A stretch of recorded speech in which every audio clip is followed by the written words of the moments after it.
എല്ലാവർക്കും നല്ലൊരു ഈസ്റ്റർ ദിനം ആശംസിക്കുന്നു. ഈസ്റ്ററിനോട് അനുബന്ധിച്ച് കേരള ചിക്കൻ്റെ വിലയും കൂടിയിട്ടുണ്ട്. നമുക്ക് ഓരോ ജില്ലയിലെയും കൂടിയ വില നോക്കാം.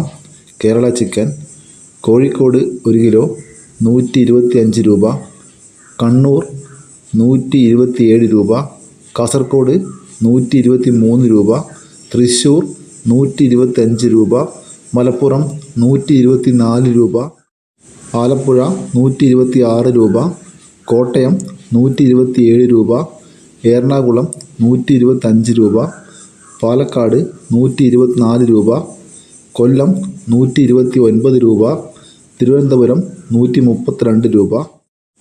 മുട്ടയുടെ വില നോക്കാം. താറാവ് മുട്ട 12 രൂപ വരെ, അതായത് 11 മുതൽ 12 രൂപ വരെ. നാടൻ മുട്ട 10 രൂപ 30 പൈസ. ബ്രോയിലർ മുട്ട 6 രൂപ 30 പൈസ. ഇതാണ് ഇന്നത്തെ കേരള ചിക്കൻ്റെയും മുട്ടയുടെയും വില. Thank you.